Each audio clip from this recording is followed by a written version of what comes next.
Media మిత్రులందరికీ శుభోదయం. నిన్న అంటే 27వ తారీఖు ఉదయం 10 గంటల సమయంలో మన టాస్క్ ఫోర్స్ పోలీసులకు రాబడిన సమాచారం మేరకు అగరంపూడి టోల్ గేట్ సమీపంలో మన దువ్వాడ పోలీసులు వాహన తనిఖీలు చేపట్టారు.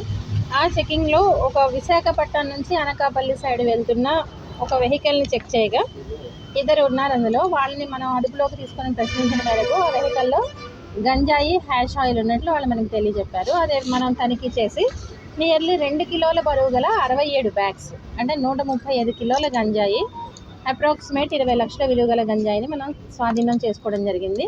ఆ ఇద్దరిని ముద్దాయిల్ని రిమాండ్కి పెట్టడం జరిగింది.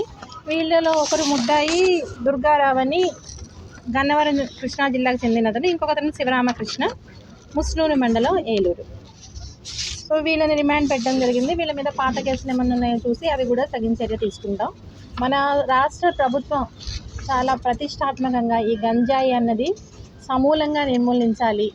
ఈ any kind of NDPS material అన్న దాని మీద DGP గారి ఆదేశాల మేరకు, CP గారి ఆదేశాల మేరకు విశాఖపట్నంలో చాలా రెగ్యులర్గా మనం ఈ గంజాయి గురించి తనిఖీలు చేయడం జరుగుతుంది.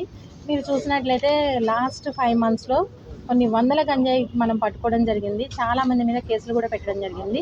అలాగే రైల్వే స్టేషన్లో కూడా మన స్నిఫర్ డాగ్, అది ట్రైన్డ్ స్నిఫర్ డాగ్, దాన్ని కూడా తీసుకొని అది కూడా డాగ్ సహాయంతో కూడా మనం గాంజా పట్టుకున్న సంఘటన మీకు అందరికీ కూడా తెలుసు.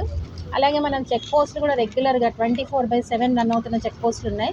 అలానే మనకి మొబైల్ చెక్ పోస్టులు కూడా ఉన్నాయి. అంటే డైనమిక్గా ఒక స్పెసిఫిక్ ప్లేస్ కాకుండా యాజ్ ఆఫ్ ద ఇన్ఫర్మేషన్ ఏ రూట్లో గాంజా నిందితులు వచ్చే అవకాశం ఉంది, ఇవన్నీ కూడా మనం చెక్ పోస్ట్లని డైనమిక్గా కూడా ఆర్గనైజ్ చేస్తున్నాం. సో ప్రజలు కూడా మాకు సహకరించి మీకు తెలిసిన మాకు సమాచారం ఇచ్చినట్ల వాళ్ళ యొక్క సమాచారం గోప్యంగా ఉంచబడుతుంది.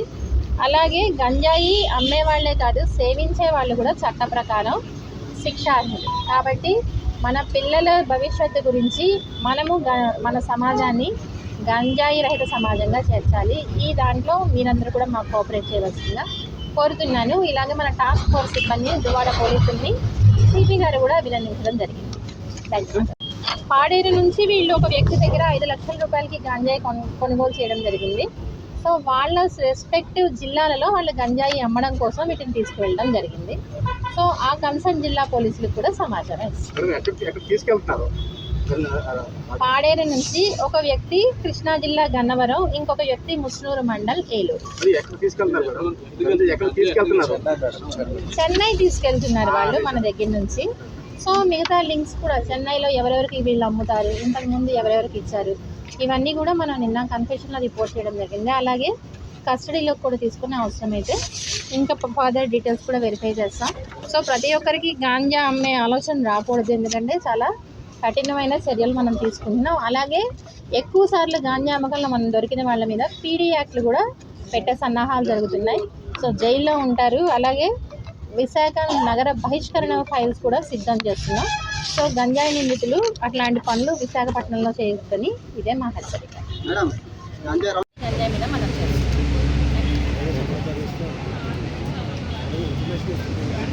సో మాకు ఎవరికన్నా ఏముంటాయి, దేన్ని మనం అబ్జర్వ్ చేయాలి, అది కూడా మనం పెట్టడం జరుగుతుంది. కాలేజ్ ప్రిన్సిపల్స్తో కూడా మీటింగ్స్ పెట్టడం జరుగుతుంది. అలాగే ప్రతి కాలేజ్లో మనకి ఇన్ఫార్మెంట్స్ని కూడా మనం సెటప్ చేసుకోవడం జరిగింది. అలాగే గాజువాక పోలీస్ స్టేషన్ లిమిట్స్లో కూడా ఒక పర్సన్ తండ్రి వచ్చి మనకు చెప్పడం జరిగింది, మా అబ్బాయి గంజాయికి వ్యసనానికి అలవాటు పడ్డాడు. అతని మనం డీ అడిక్షన్ సెంటర్ కూడా పంపించడం జరిగింది. సో అన్ని రకాలుగా